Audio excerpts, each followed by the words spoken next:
Josh, thanks for being here. Everyone else, thanks for coming. Thanks for being here. Welcome to the Newish group. I wanted to let you guys know that Crystal and I have been talking about the format for this. Here everyone comes. And so how we've normally done it is we bring in an experienced agent to interview every other month, and then the other months it's typically like topic based. But what we decided is we wanted to start giving you guys a place to be able to come and share some of the problems that you're working through in transactions. So we'll still keep like interviewing experienced agents every other month, but then on the off months, we will just spend time kind of processing through your transactions and talking through some of the things that you're working through. So next month when we meet, if you guys could come ready to chat and talk about just things that you're working through. We'll figure out more of the structure when we get into it, but it's just basically we want to provide some kind of collaborative space for you guys. So without further ado, we're going to start talking to Josh Neuman. Josh, glad you're here. Can you start by just telling us who you are, a little bit about your history, your family, all that good stuff. Is Crystal on here right now? She is not. I don't know that she will be here. Well, you were in on the disc profile meeting, so I'm like super conscious of how I answer that question. Who am I? That's amazing. Being a and you and I are the same type, right? High C, high S. Oh, okay. Yeah. One often. Yeah. So me, Josh Neuman, I am for all intents and purposes, a real estate agent at Platt Collective. I've been here for, I believe I'm in my I'm in my third year, I think. Here, I'm in my fourth year as a real estate agent. My first year I was with Berkshire Hathaway and Fishers. I transitioned over here after about year one, and I've been here ever since. I love it here. I love Platt. I love our family. As an individual, I'm a father of two. I've got an 8-year-old and a 3-year-old. If y'all are in the office today around 10:30, you'll get to meet my little critter, Graham. He'll be here at 10:30 to say hello. Hobbies, passions. Normal guy stuff. I love football. I like to work out, pick up heavy things and put them down and hope my body changes a little bit. I try to take good care of myself. I'm a big teddy bear, a lover. I love to hug. I love to,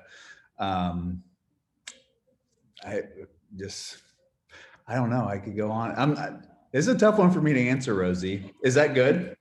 That's perfect. I think it's always the hardest question to answer. Yeah. Have you struggled with COVID, not being able to hug people? I was just telling a client that the other day. So it's even just like a gesture, like a hand on the shoulder or, a touch to the elbow when I'm speaking is like very natural for me. So to not be able to touch, and I'm constantly checking myself, like, am I making people uncomfortable? Because I will continue to get closer and closer, even though this 6 feet bubble's like, we all know that it exists. So I do have a hard time with it, but thankfully, things are getting a little bit better. And I think people are a little bit more comfortable with maybe 5 feet and not 6 feet. I don't know. Yeah. We still try to play by the rules, but yeah, it has been tough.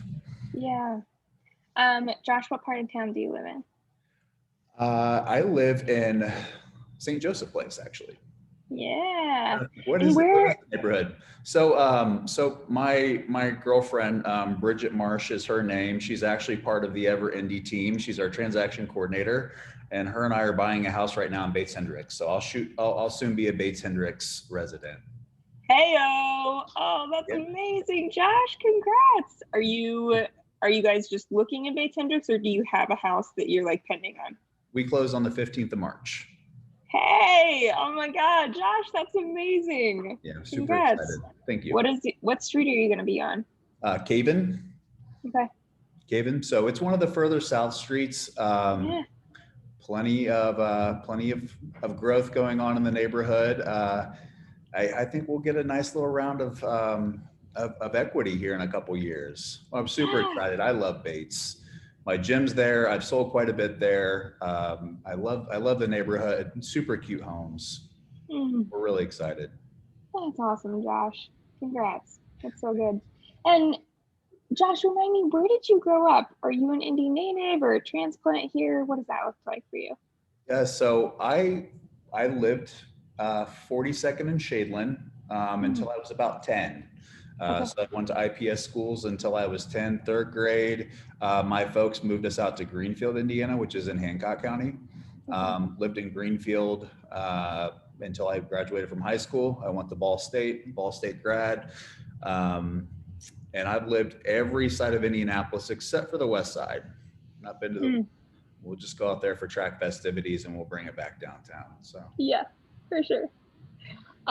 Okay, Josh, tell us about getting into real estate. How did you find your way to this crazy career? that's a great question. So I've always had an affinity for the real estate business. My mom and dad, ironically, met at a closing table. My mom was Wait, what? they You did? have to tell that whole story. Okay. Um, so you guys might be familiar with some list agents will sell for 4.5%. You see those like, hey, we'll list your house for 4.5% instead of the 6 to 7. Well, the deal there is they'll list for 4.5, and then they'll make up the money by buying you for 3%, right? So my dad and one of his partners, my dad's a Carmel High School graduate and then went to Ball State as well. He and a guy from college started that 4.5% trend. I can't say they were the first ones to do it, but they were doing it pretty early on. This was in the late 80s, early 90s. So my dad, I'm adopted by my dad. My mom and dad met, I would guess probably around 89. I was born in 86, and my mom brought the buyer to my dad's listing, and dad's like, hey, and they had not met yet. It was so different doing business back then. You can't text, you call every once in a while, maybe you send a fax, but like you don't meet agents until you get to the closing table. So dad's like, wow, you're good looking gal. What are you doing after this? And my mom's like, I've got to work, what do you have in mind? And my dad asked my mom out to lunch. So they went to TGI Fridays on 86th Street up by Castleton. And as the story goes, mom had 3 martinis and a salad. And dad had a Budweiser and a burger. And my dad goes to the restroom and comes back. Mom's paying the bill. He's like, what are you doing? I was going to get that. She's like, no, it's okay. I got to go. He's like, well, where are you going? She's like, I've got to show more homes. He's like, weren't you split? Just thinking like, what are you doing? You said 3 martinis. So mom heads out and carries on with her work day. He met her out at Broad Ripple that night. Their first date was a Hank Williams Jr. concert at the State Fair.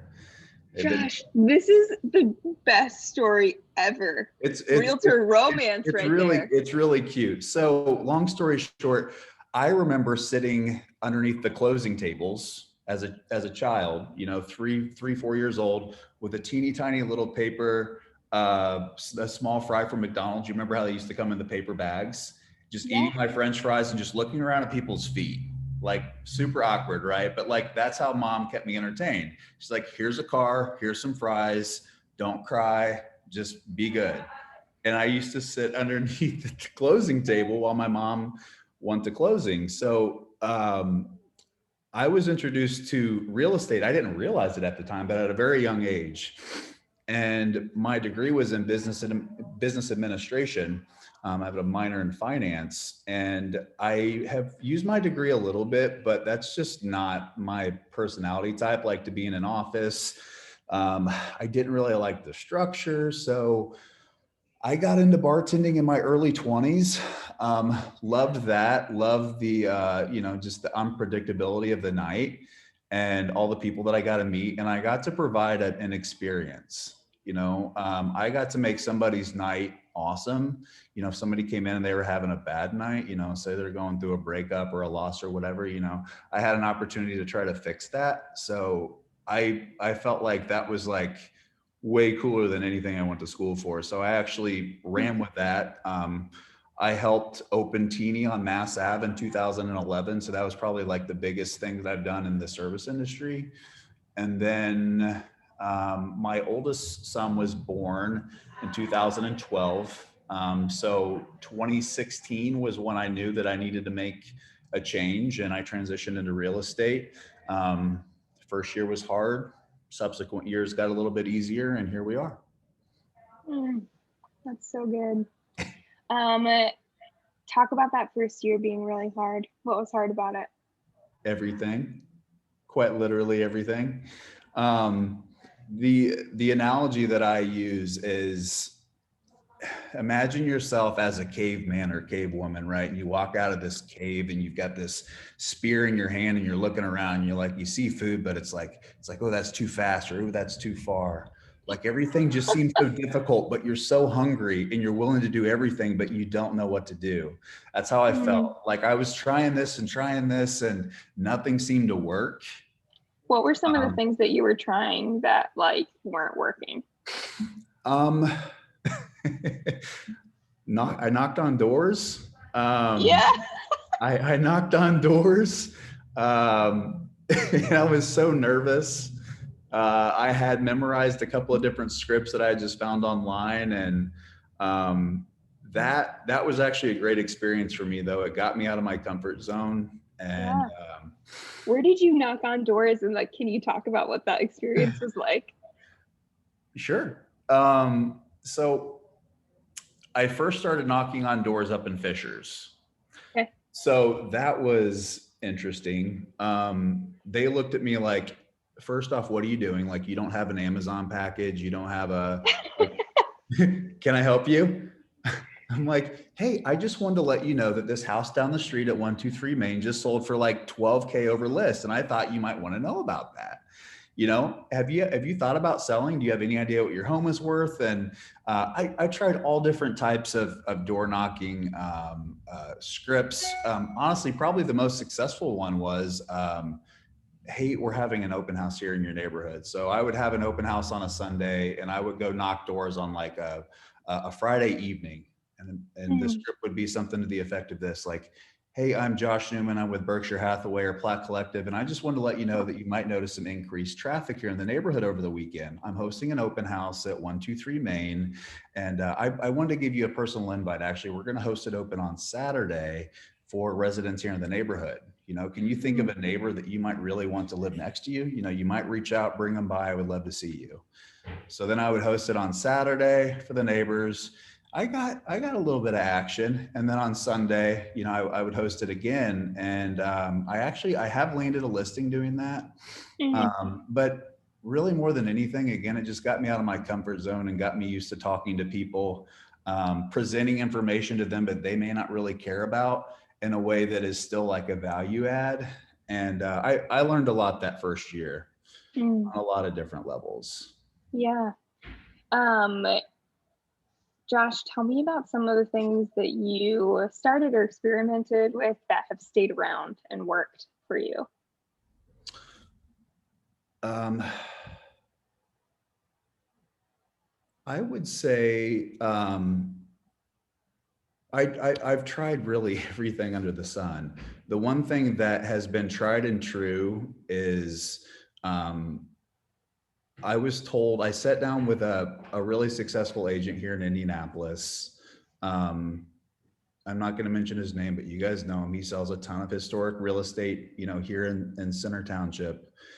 And I said, man, what do I do to start to generate some business? I'm brand new. This is really hard. He said, write a list of 100 people that without a doubt would use you to buy or sell real estate. Reach out to them and just solidify those relationships. So that's when my database was born, and I started reaching out to those people and just being genuinely interested in what they were doing. So every time we would chat, I would write notes, oh, Brian, the husband, started a new job. You know, when I follow up with Kathy, you know, a month later, hey, how's Brian's job going? You know, how's Clyde's shoulder? I know he fell out of a tree and, you know, effed it up. Like, is he okay? You know, like just taking interest in people's lives takes the sales approach to a totally different level. Like, they know that you're a real estate agent, but when you show interest, you know, in their life, genuinely care and add value whenever you can, that's been the biggest difference maker for me. And that's actually really important for me as a salesperson. You know, this sleazy salesperson, how do you not come off as you know, just so thirsty, so desperate for business? So figuring out creative ways to add value to my sphere has probably been the biggest difference maker. And that takes time. Like, what do those conversations look like? What do you say and don't say? How often do you reach out? How do you reach out? Yeah. Different things. What are some of those creative ways that you found to bring value? Oh my goodness. So people, you're having a conversation with them, and you know that somebody's a painter in your sphere. You know, when you make those connections, like, hey, I've got a painter, you know, and you give somebody else a job, you know, and you make a connection. So like, this person's a painter, this person needs their house painted. You make that connection, and they'll never forget, you know, that connection was made. So you kind of like subconsciously are starting to wire their brain to make that connection with their friends, family, and colleagues when they need to buy or sell real estate. And by making those connections whenever you can, it doesn't happen nearly as often as I would like, but they know that when somebody needs to buy or sell real estate, they know to mention you. And you're in their ear so often, it would be really awkward for them to not mention you too. Yeah. Josh, I know you use a CRM, right? To stay on top of your people. What CRM do you use? So my main CRM is Lion Desk. Okay. I just went through a lead gen training session with our team yesterday. And what I would really encourage everybody to do is just get all of your people into a spreadsheet, Google or Excel spreadsheet, and work it. Call them, Facebook message them, Instagram message them, stay active, you know, on their social media, you know, comment, like, etc. Take your notes, and as time goes on, like, you'll realize that you need more. You need a more robust way to do things, but that might look differently for you than it did for me. So I actually tried out quite a few CRMs, and Lion Desk was best for me, but that doesn't necessarily mean that that's going to be what's best for you. So, and a lot of those companies do offer a 2-week to a month free trial. Yeah, that's great. Guys, something I use for my role in recruiting is it's actually not really intended for this, but I use Trello. It's like a project management thing, but you can like create cards for like each recruit I'm talking to, and I attach their picture to it, because something that I find when I'm talking to a bunch of new people is I like need to associate face with name. So anyway, I use that, and you can like set task reminders and stuff on that as well. So Josh, you make calls every day, right? To people in your sphere. Is that correct? Absolutely. Can you talk about that? How many calls do you make? What are you talking about? When do you make them? All that stuff. Yep. So typically my day is structured between 9 and 11. I'll make phone calls and I'll write notes. So I know who I'm going to call based on when I called them last. So my CRM tells me when I talked to them last. And then based on how I rank them within a hierarchy of A to D, it tells me how often I need to reach out to them. So that's what's great about a real estate oriented CRM. So I basically just look at my CRM and they're like, hey, you've not talked to Janai Brackett in X amount of days. You need to call Janai. I look at my notes. What did we talk about last? I just, think back, like, what have our interactions been like? Hop on the phone. And when you do this for a while, they know to expect it. And they also know, like, part of the expectation is like, it's going to be, Josh is going to call me. It's going to be short. It's going to be pleasant. He will add value if he can, and it'll be done.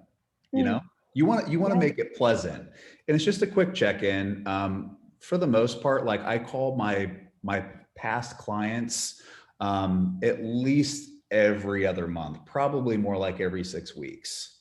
Okay. And it's no more than probably a 7-minute phone call. Sometimes we get off on tangents, and that's okay. But I try to be really conscious of their time. And, you know, sometimes they'll call me, and what's great is they know what to expect. So sometimes they will, you know, take my call and just say, hey, I can't chat. I'll call you right back.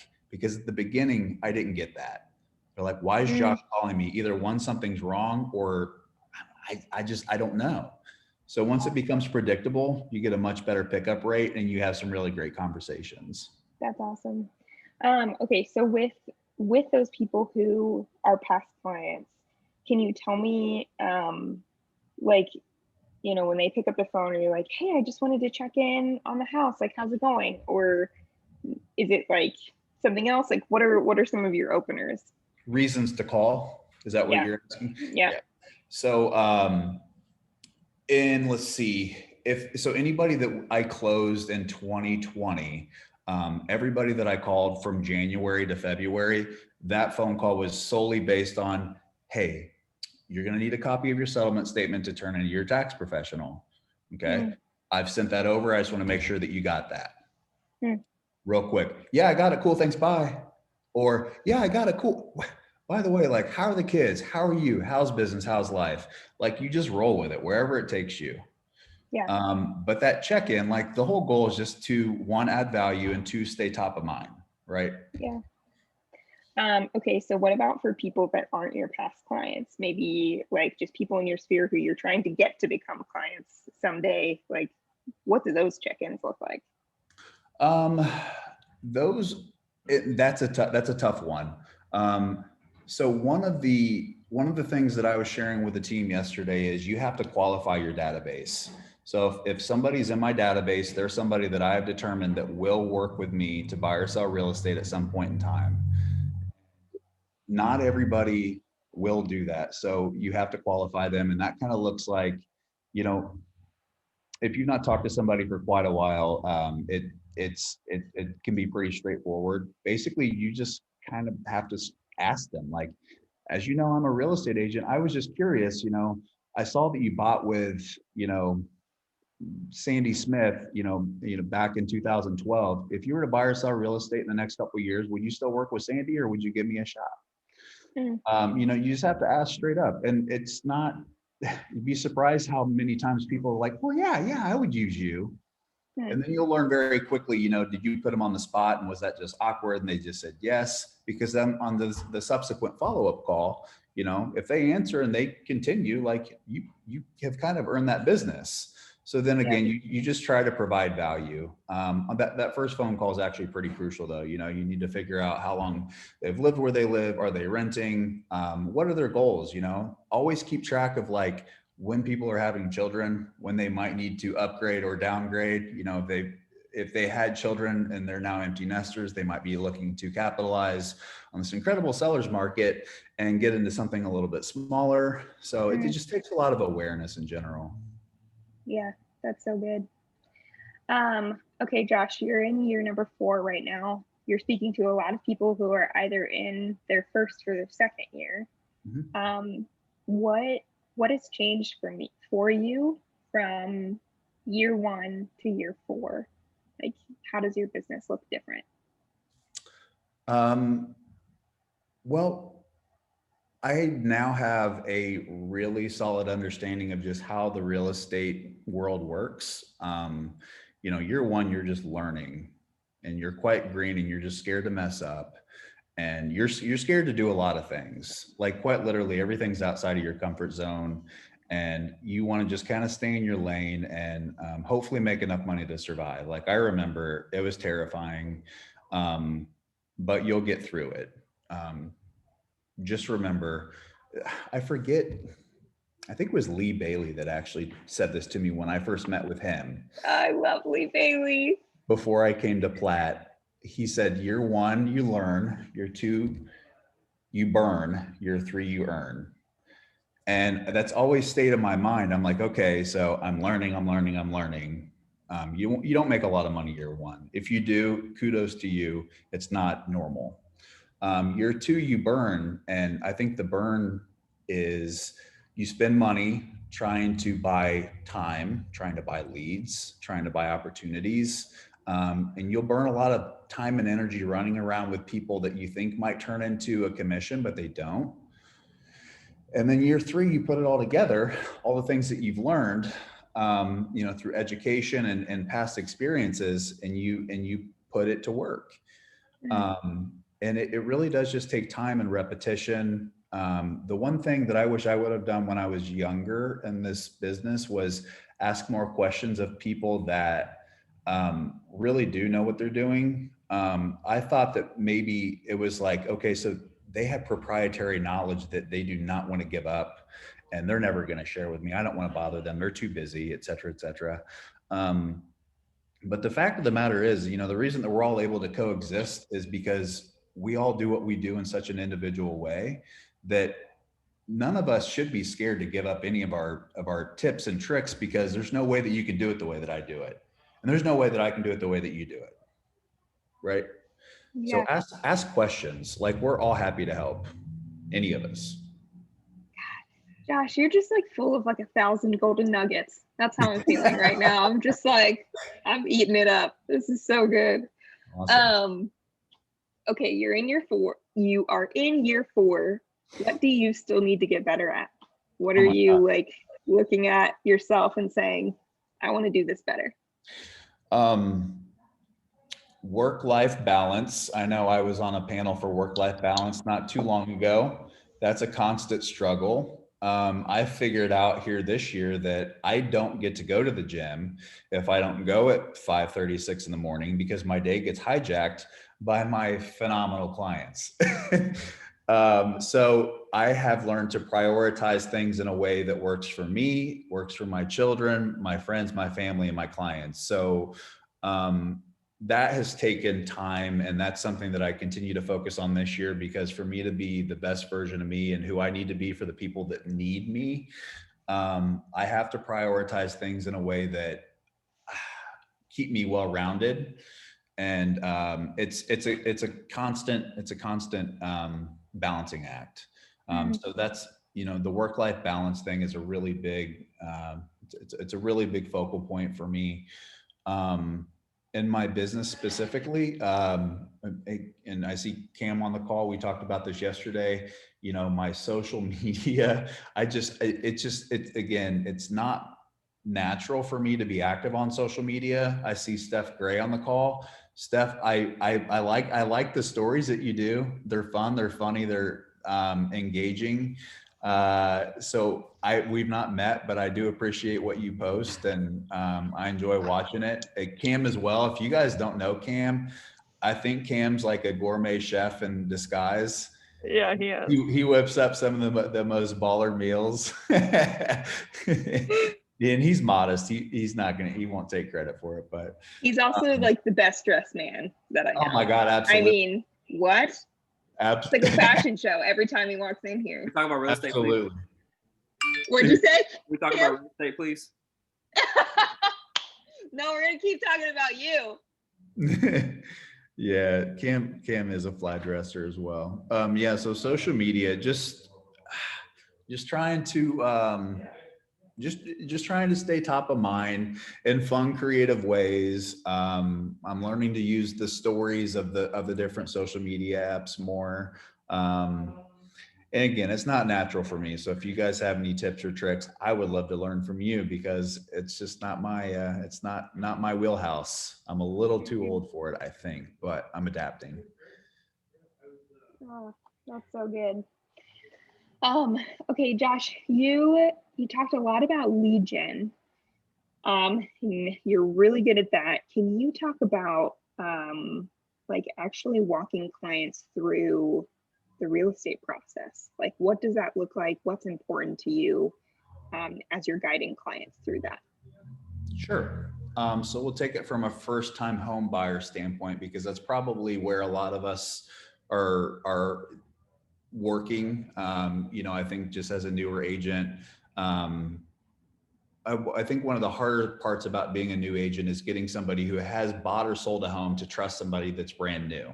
It's a lot easier to acquire business from first-time home buyers, not now just because the interest rates are incredible, but it's kind of like you're in the same boat. Everybody's comfortable. So when I meet with a first-time home buyer, I walk them through a process. I'd like to have it here at the office. I do a first-time home buyers meeting seminar. I've got it down to about 45 minutes. The main thing that I want to walk them through and really touch on, and what they're really most interested in, is what costs me money and when does that happen? It's all about money. They understand that we're going to go and look at houses at some point. I need to get you prepared to do that. So, number one, we talk about earnest money, how much that is, when that's due. We talk about the inspection, how much that's going to cost, what extra add-ons we might need. If we're buying in a historic neighborhood, I'm going to want you to scope your sewer line, because I don't want you to call me when you've got, stuff flowing up into your house. And then during this whole process, you're also showing like a level of expertise, and preparation, and getting them prepared for the process, that they'll really appreciate and they'll really respect. And they'll probably tell their friends, family, and colleagues about that. Tell them about the appraisal, how that works. It's also really important, especially in this market, to explain the different scenarios that can happen if a home doesn't appraise, because we're running into that, way more often than we ever have. So make sure they understand what could happen. And then your cash to close. And then I do explain how closing costs are broken down. It's not like, you pay $4,000 and it just goes to the lender. You've got prepaids, you've got, there's some different line items in there. So I typically have an old settlement statement that I'll pull out, and I'll show them like, well, this is where this goes, this is where this goes, et cetera, et cetera. We'll talk about the inspection process. I say, hey, look, in this market, we don't get much of an opportunity to negotiate on the price. It kind of just is what it is. And we've all experienced that. So where I am going to go to work so hard for you is during the inspection, and see if we can't get a haircut on that purchase price, or see if we can't, get, at least have this house be in tip top shape, because there's probably a 50% chance that we offer it over list in this particular market. So very educational. I've taped myself going through it just because I want to try to be conscious of time, and I've got it down to about 45 minutes, unless I factor in about 10 minutes worth of questions, like dialogue going back and forth. Yeah. I love that you tape yourself.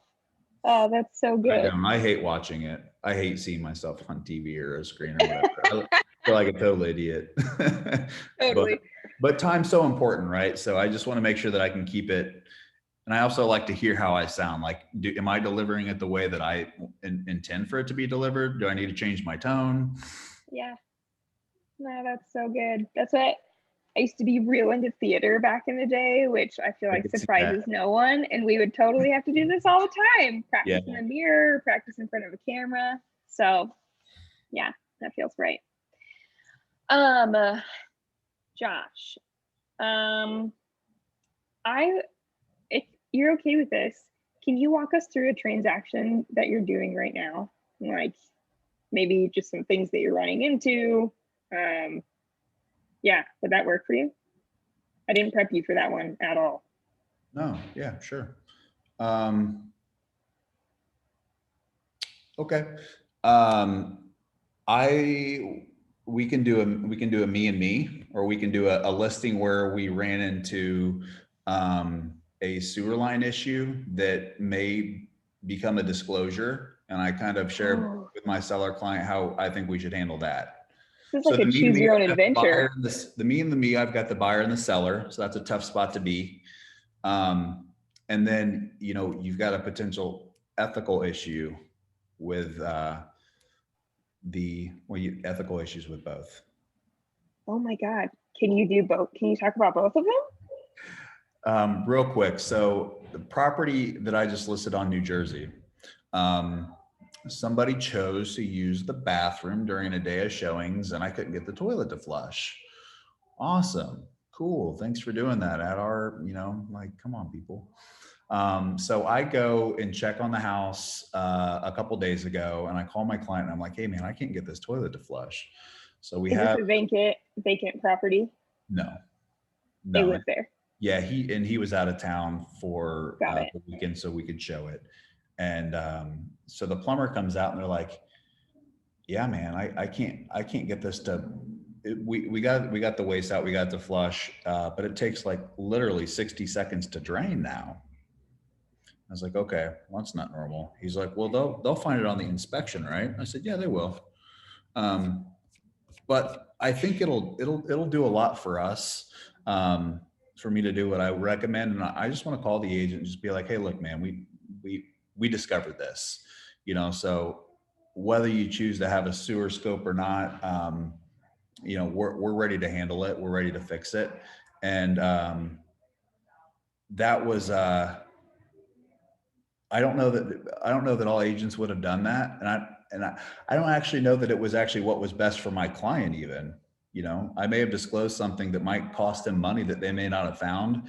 But I think as an agent, like having been on the buy side of a situation where it felt like something was hidden from us and we found out later on down the road, I just felt like it was the ethical thing to do. So that's what I did. And, the agent was very appreciative. And we actually ended up snaking it and scoping it ourselves yesterday, and everything's good. So no issues. That's awesome, Josh. Yeah, And I would actually say, I think that is in the best interest of your client, because I think you were looking for a win-win scenario there. And I think you could have gotten in a really shitty space, no pun intended.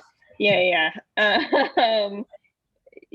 Had something backfired there and the buyer side, found out and then wanted a mutual release or whatever. So I think that was a really good call.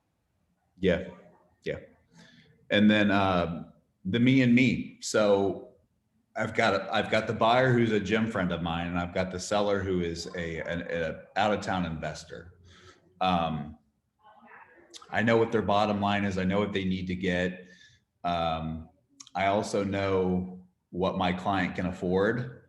So it's tough. And so really what I did there is I picked up the phone and I called my seller and I said, hey, look, I know this house like the back of my hand. I've been in it since you guys acquired it. We've scoped the sewer line. I already know what that looks like. I think I could probably get more than what my guy can afford. But if you're willing to take this, I can get it to close. And then I talked to my buyer client and I said, look, again, I know what this house is. I know exactly what we're dealing with. We'll perform, all the due diligence that we would typically perform. But, if there are, some little things that buyers might nitpick in this market because they do pay over list, we're going to have to overlook that because we're selling it at a little bit of a discount. So, to be able to navigate the ship and kind of have that like dialogue up front, it actually got my sellers really comfortable. They probably made about $7,500 less than they would have. But sometimes you can get hit for $7,500 on an inspection with an agent that's not familiar with old homes, or you end up with a mutual release and then you've got the pen back to active that seems to cost the seller a thousand or like 10 grand anyway. And my buyer's really happy. So me and me's are not really easy to navigate all the time. You look at it on paper and it's like, wow, that's a lot of commission. But, to do your buyer and your seller, both right, it's difficult. So I just, again, hop on the phone and have the conversations and be totally transparent and just let them know you're going to do your best to navigate the deal for both of them. That's so good. Me and me's have always seemed really like ethically complicated to me. Like, honestly, I honestly don't feel like you can 100% represent both parties well. Sure. If, if they just ban them, I would be okay with that, because Yeah. they are really difficult to perform. Yeah, that's so good. I have a couple more questions for Josh, but I wanted to open it up to the rest of you. What questions do you have for Josh? What do you want to know? You can type it in the chat and I will ask it, or you can unmute yourself. And I will only let the awkward silence last for about a minute.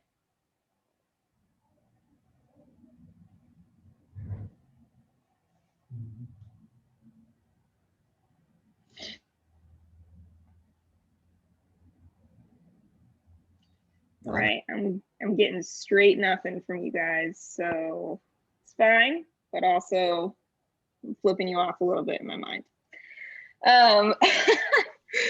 Josh, any last advice that you would give to new agents, things that they should be focusing on or thinking about in the coming years?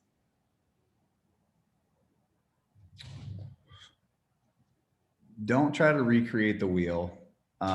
Pay close attention to what the agents. Sorry, my son just got here.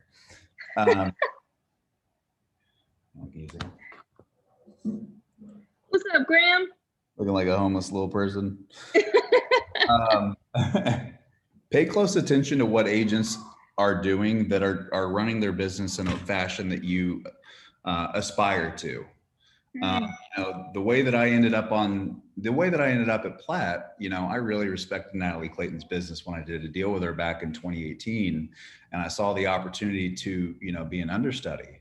So if you see an agent that is running their business in a way that you think would fit well with your personality type and, kind of your comfort zone as far as like what they do to generate business, reach out to them.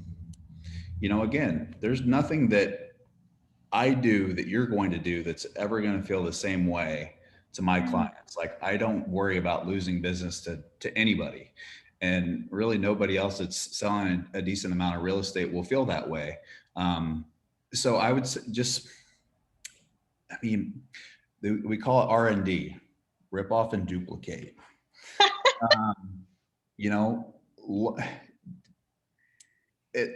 That goes back to year 2 where you burn. I paid for so much coaching and so many different books and ways to, try to learn. And, it was great, but like, it was all right there in front of me. I didn't ask the right questions or ask the right people. So that would honestly be my biggest suggestion. Spend time at the office. If you see an agent, even if you've not met them through social media or, maybe you see the production that they're putting out there, reach out and just be like, hey man, could we have a coffee, have lunch, whatever. I would love to hear more about how you run your business. I think that's one of the cool things about Platt is we are very collaborative, and we want everybody to succeed, and we're all here to help. So don't ever hesitate to reach out to anybody. And I'll reach out to you guys as well, because there are things that other people in the office that you guys do things that I don't do so well. So, don't be surprised if I reach out to you individually as well. Josh, you are such a fantastic human being. And I'm so glad to know you. So thank you. Thank you so much for sharing. From one Neuman to another, I appreciate you as well. Neuman. All right, everyone. Have a great day, and we'll see you around. Adios. See you guys. Thanks.